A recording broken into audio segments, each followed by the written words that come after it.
We are live. We All are right. live. We're not supposed to start for another 20 seconds or so, but we'll start in a moment here. The two of us are here. We've been able to work through many technical problems, mostly because we have children who can do it for us. In your case, Yeah, I'm counting on my grandson. He's not there yet, but I'm counting on him. Okay, friends, we'll start off. This is one of a few. I think we've done a half a dozen of these. My friend Ibrahim Kazerooni and myself on different international issues, mostly dealing with the Middle East. That's been our focus. The two of us are political commentators on a public radio station in Boulder, Colorado. It's KGNU, and they run an international affairs program called Hemispheres. And once a month, they have what's called the Middle East Dialogue. So for the last 12 years, most of those sessions, actually overwhelming number of those sessions, has been producer Jim Nelson asking questions to Ibrahim Kazerooni and myself. Ibrahim is a retired, no, I'm the retired one, excuse me. Ibrahim is a Muslim imam. He hails from Iraq, from the holy city of Najib. He's lived in a number of places and is currently living in the Detroit, Michigan area. Myself, I'm a retired senior lecturer of international studies at the University of Denver's Corbell School of International Studies. And my interests have always been about the Middle East and North Africa. So with that introduction of who we are briefly, tonight we want to talk about the Arab Spring. What's happened to this Arab Spring after so many years? 12 years now since it first broke out. Massive demonstrations, uprisings all over the region that gave a kind of hope for needed change. 12 years later, most of those changes, as we're going to discuss in some detail here, hardly took place. And so we want to look at what happened and why. And we want to start by talking about the situation in Tunisia. Why Tunisia? For a couple of reasons. First, it was in Tunisia after the immolation of a young fruit and vegetable seller in Tunisian interior, who was so frustrated with life that it triggered tremendous, just a massive demonstration. We're talking about more than 1 million people calling for change in Tunisia. The essence of this movement was it was based on the problems of the time, corruption, repression, but really the major focus was the socioeconomic crisis in that country. Which was just it had been festering for 2 decades, and there had been uprisings before. In the end, the uprising was able to eliminate the leader of that time, the corrupt Zini Ben Ali and his entourage, really 2 entourages, that his and that of his wife, and it looked like a new dawn was about to be born. There was so much hope and so much positive feeling at the time. Looking at it today, we have a much more sober take on what happened, or actually, what didn't happen. And this movement, which was essentially a socioeconomic crisis, as I mentioned, after Ben Ali left, it kind of morphed into something that had nothing to do with the demonstrations, i.e., its focus became religion, and Tunisian identity was based on, to what degree are you a Muslim? So we go from a movement where the symbol was, if you like, a loaf of bread, being held up by many of the demonstrators, This was about bread. This was about jobs. This was about economic security. And it was not about holding up the Quran. Well, with this in mind, Ibrahim, do you think that what happened in Tunisia was an isolated case? Well, good evening, Rob, and good evening to our viewers. As Rob said, we have done few programs together.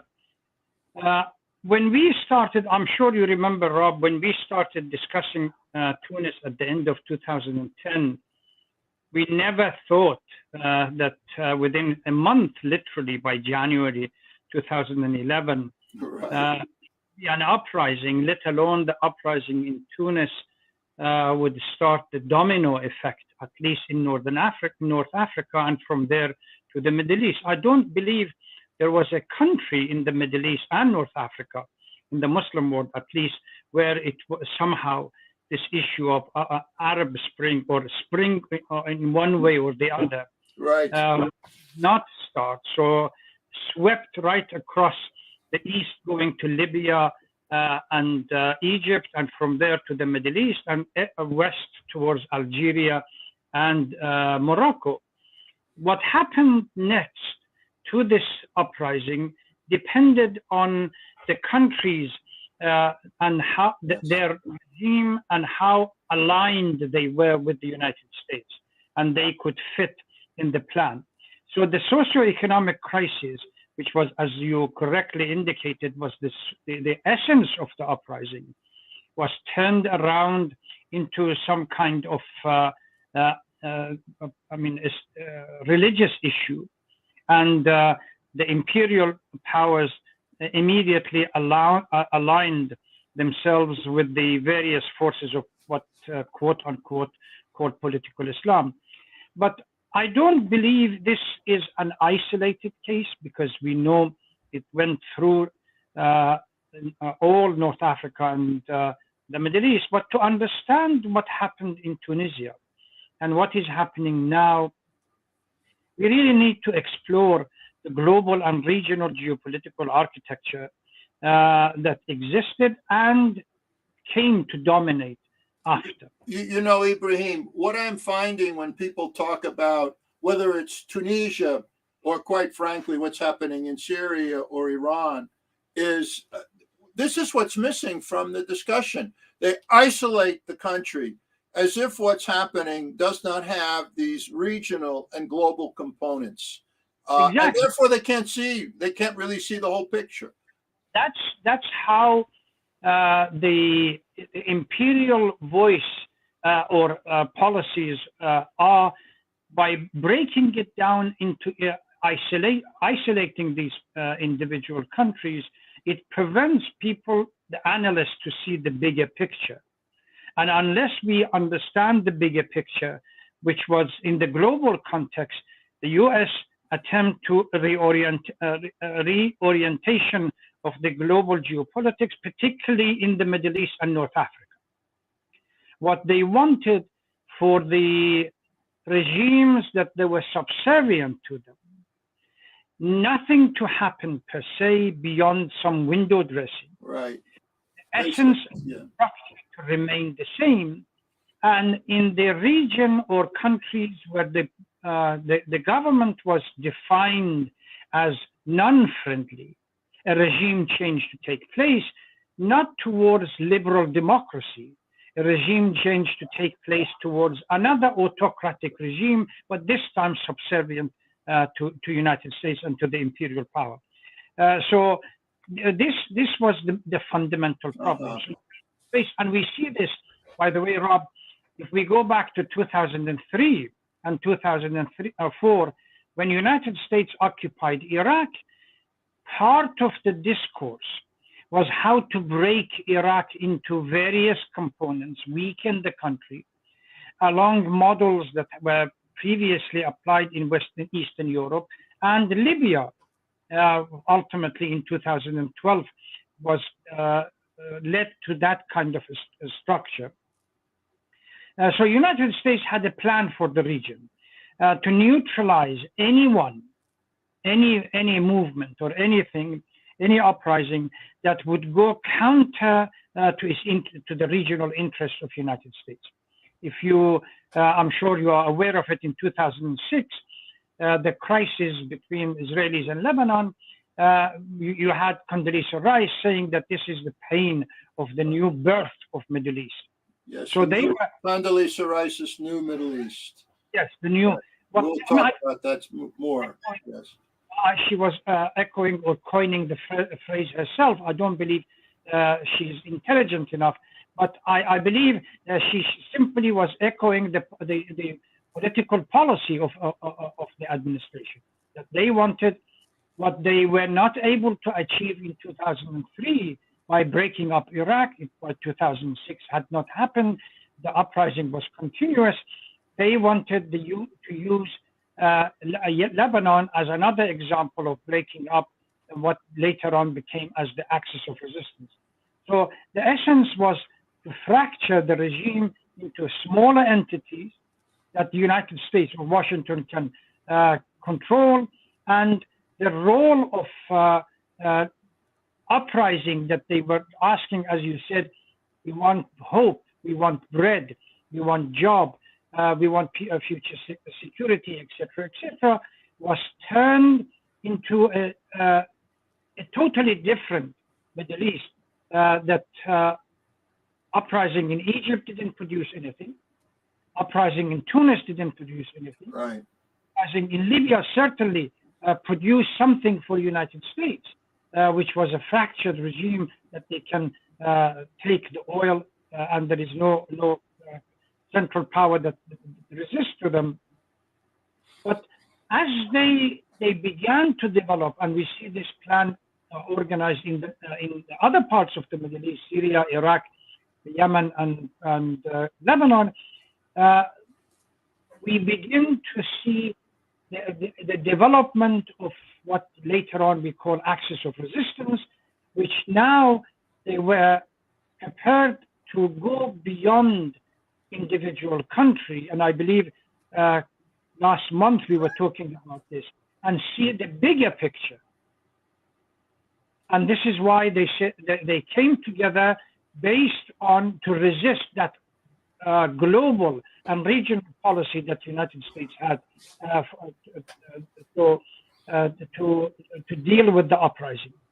Okay. And because it was planning to move to what we call, later on we can discuss it as a shift towards Asia. You want to say something, Rob? Yeah. Yes. Well, I want to kind of build on what you've started to develop, Ibrahim.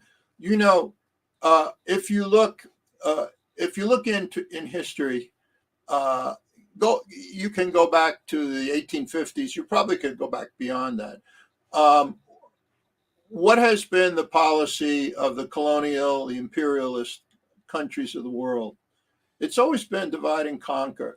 So whether it was the Congress of Berlin that carved up Africa and basically gave one part of it to Belgium and another part to France and England and Germany and Italy, whatever, or the Sykes-Picot Agreement at the end of World War I, which carved up the Middle East, we see that carving up territories in such a way that it would be difficult for the people involved to come together and work for a more wholesome, more democratic reality for themselves, however they defined that this is part of the game.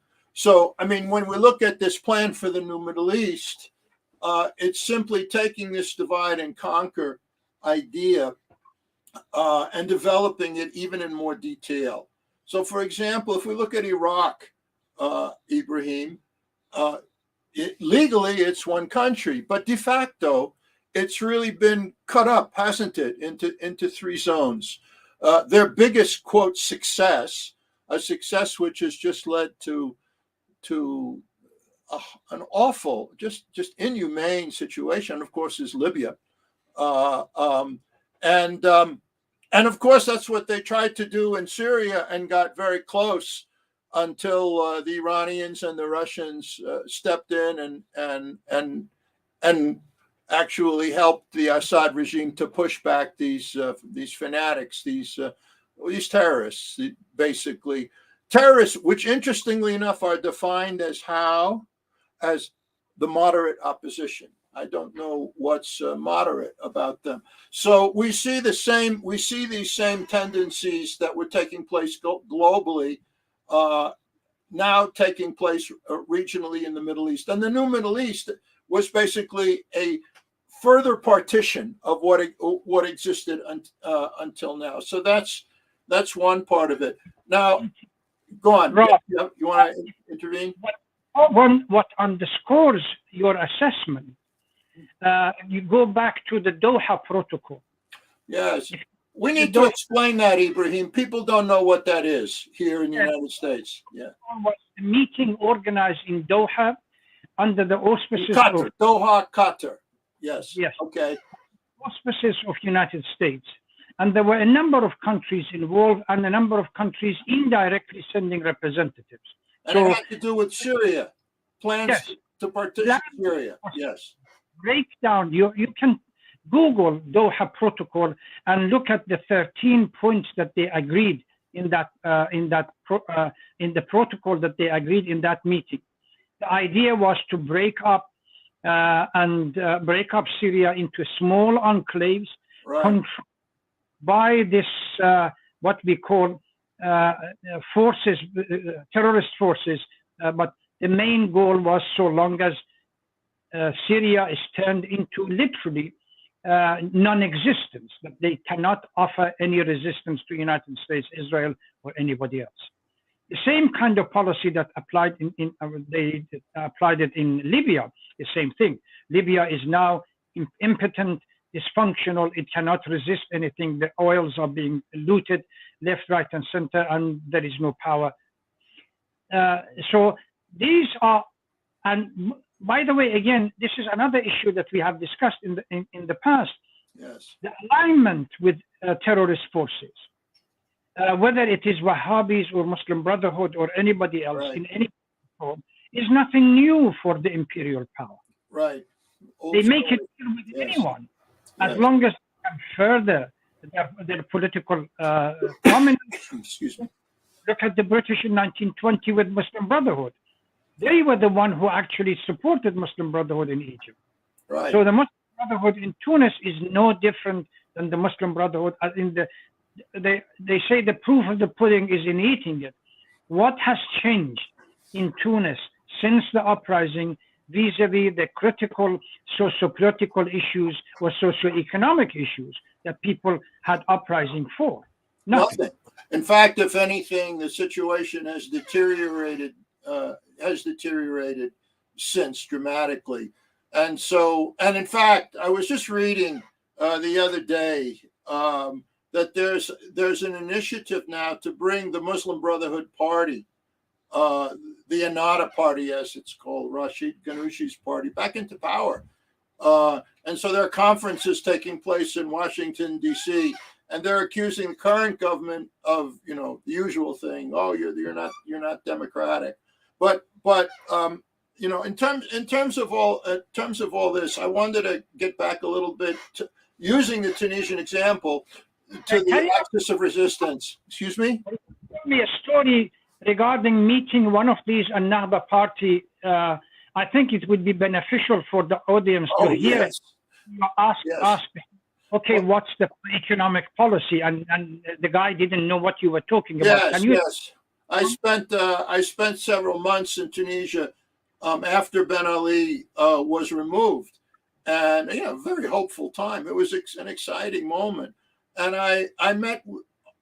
The way I work, I meet with everybody I can, and regardless of their political persuasion. So among the people I met with were people pretty high up in the Ennahda, the Muslim Brotherhood Party in Tunisia.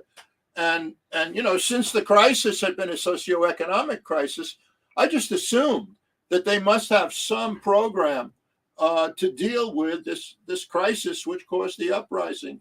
And I will tell you this: the meal I got was terrific. that they offered me that night, but the advice I got was awful. All right, because they didn't know what I was talking about. I had to repeat it, and they had no idea what I was talking about. And I didn't just have one conversation like that. I had a number of conversations, and it was quite disappointing and revealing to see the lack of any vision when it came to changing the socioeconomic model. And indeed, the socioeconomic model did not change. It only got worse. And we should not be surprised, Ibrahim, that a few years ago there was kind of a continuation of what happened in 2011, and this time it was to drive the Ennahda Party from power because they had just been so ineffectual. One more thing about this Ennahda Party, the Muslim Brotherhoods, that you need to realize: who is it that was quite enthusiastic about, if we use this term, playing this card, which I'm not sure I like that term, but still, and that was Barack Obama. Barack Obama's plan for the Middle East was to bring where he could the Muslim Brotherhood to power in Tunisia, in Egypt, and in Syria. One more thing about that party, and in Egypt. And yes, excuse me, yes, certainly in Egypt. In researching them, so I come back from Tunisia and they don't have a policy. So I started to research what is the economic policy of the Muslim Brotherhoods. And basically what it is neoliberal capitalism. So whatever they're saying about religion and Islam and what the changes they want there, when it came to how they view the world, both regionally and economically, it was basically the kind of cowboy capitalism that's destabilizing the whole world, and that's what they implemented. So rather than giving Tunisia the possibility of some kind of economic development, they just opened the floodgates, if you like, for foreign capital and investment in the usual way. Exactly what the imperial power wants. Yes, that's right. Plausible deniability. You install a government or a system in either Tunis or anywhere else that serves Washington and essentially does not change anything beyond some window dressing. That's right. Or no change at all. All the change necessary to maintain the status quo, as a bearded German philosopher said. Yes, absolutely. Now, I want to take this in a slightly different direction, and that's back to the axis of resistance. And part of the problem for movements of social change in the Middle East is, for the most part, up until now, they've been restricted to only the particular country, whereas the opposition is more regional or global. And what the axis of resistance represents is this attempt to get out of being uniquely, if you like, a national movement and to become a regional force. And this already gives a kind of new impetus for change that didn't exist. Plus the fact that the whole nature of this alliance is different than what we saw during the Cold War. This is a post-Cold, the axis of resistance, which you hear very little about in the United States, and what you hear about it is usually, the usual nonsense. What makes it so special is it respects national ideological differences. This is very important. Yeah, because the axis of resistance members, the component of the axis of resistance, on the national part, they see uniqueness, call it on the micro level.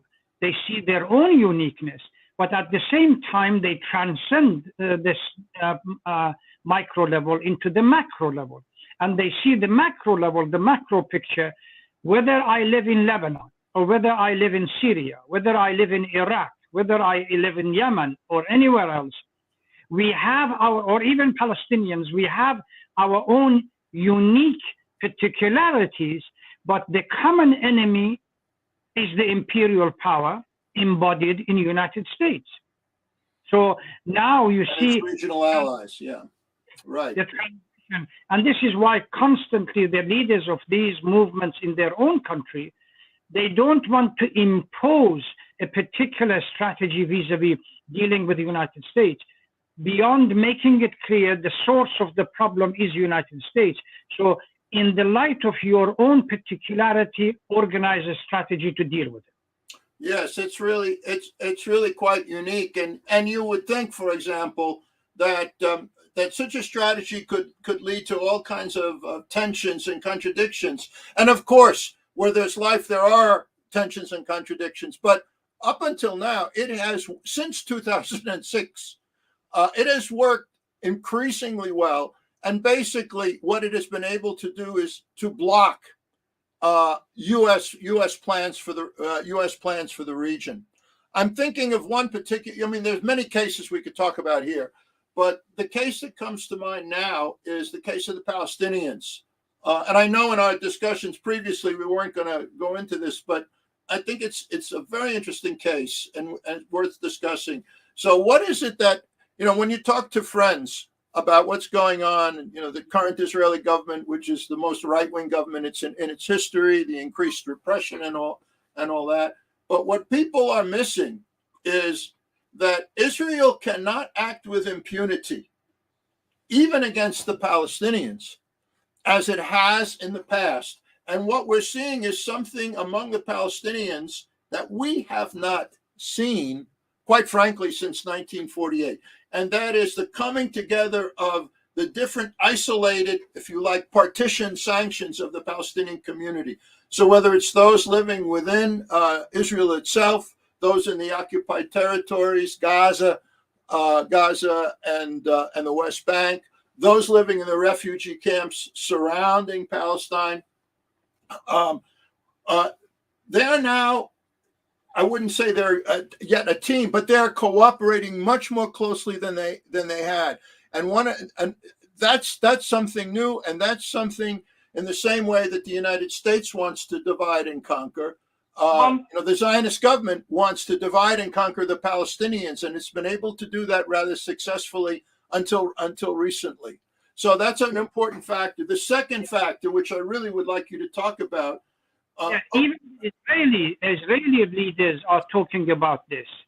They're quite concerned. After dividing the Palestinians into various enclaves of Gaza, West Bank, and within the mainland, we thought that this, over time, the whole issue of Palestine would disappear, only to find out a polarization in between Palestinians, where now the 48 Palestinians are prepared to stand up and support Gaza Palestinians, and Gaza's are standing up in support of the West Bank Palestinians. So this cohesion which is coming out is part of the new paralysis for the Israeli government. And this is why even in the conflict, in current political context in Israel, when you have ex-Israeli Prime Minister Barak saying that people should pick up arms to resist a government within Israel, because if we don't resolve this, the cohesion around us is going to undermine our own existence. It is an existential problem for them. This clearly indicates how much the axis of resistance has changed and has been able to polarize and unify various movements in various countries, whether it's in Yemen or in Lebanon or in Syria or in Iraq or anywhere else, to see the bigger picture.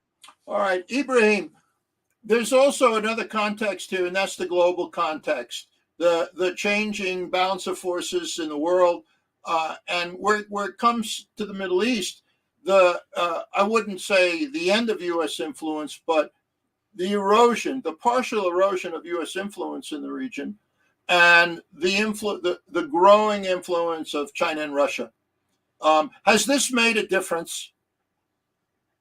Sure. I mean, remember a few days ago, Kissinger gave a speech Oh, in, right.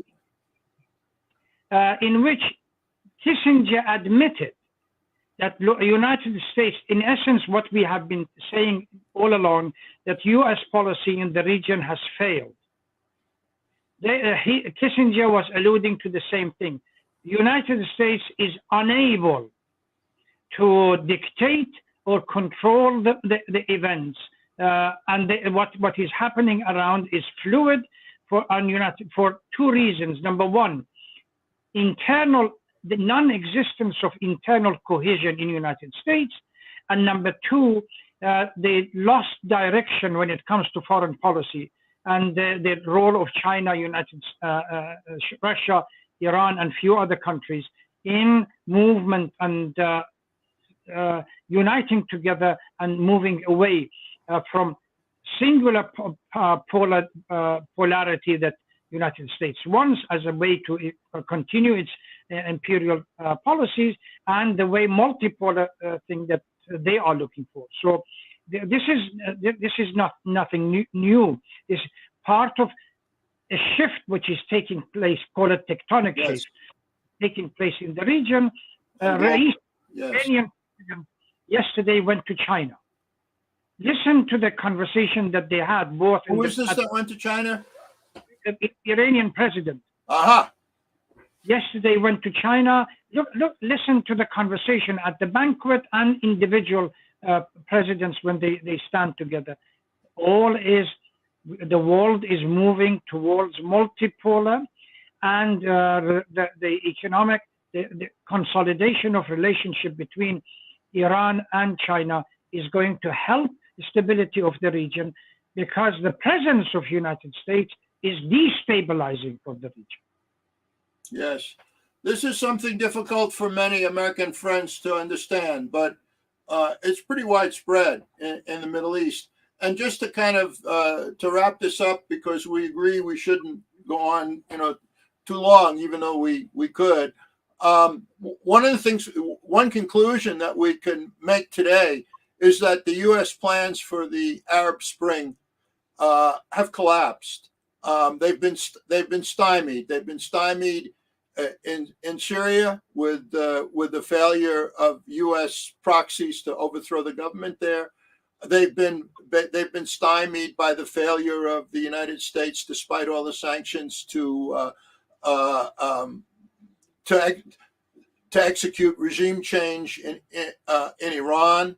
And what one begins to see is that I don't even know that Washington, they don't seem to have a clear vision or policy of how to increase their influence in a positive way in the region. They seem to go now from one failure to another. Of course, they're strong enough, and the mainstream media is cooperative enough to hide at least some of these things. But whether we're talking about Afghanistan, Iran, Syria, and now the new developments among the Palestinians, it seems like Condoleezza Rice's quote dream of a new Middle East is just collapsing. Is that a fair comment from you, do you think? Yes, definitely. I don't believe United States has been in such a predicament, or some people might call it a pickle, because U.S. is unable to understand that the world is shifting and changing, and the old policy, repeating, who was it that said the height of insanity is when to repeat something that has been failed so many times, expecting that this time it would work. Albert Einstein is given credit for that remark. It's an Einstein remark, yeah. When you keep repeating the same thing, over-reliance on military power, over-reliance on regime change, constantly. Yesterday, the day before yesterday, during this week, Iran celebrated 44th anniversary of its success of its revolution. During the past 4 or 5 years, constantly we've been hearing next year we will be in United States will be in Tehran celebrating the new regime. and it's nothing happening. The Iranian regime are much more stronger and dictating the events in the Middle East as a regional power rather than fading away. But the United States is not prepared to do a sanction, military power, trying to destabilize the regime, and it backfires. So Yes. future is going Just plays to the same cards all the time, it seems. Kind of in summing up, I mean, the situation in the Middle East is going to remain unstable and fluid for a long time. Can I add one point? People Sure. constantly talk about, since we started with Arab Spring, people constantly say Arab winter. Far from it. The expectation that it would produce an immediate short-term result, otherwise it's not a success, has to be dispensed with. What is happening is in a state of flux. Right. Spring is a state of flux, and it will continue going on until a proper, stable system is established, which is totally different from what the United States expects. I think that's a good place to kind of sum up and to end this broadcast. Friends, thank you for listening to us, and we'll do another one rather soon, I have a feeling.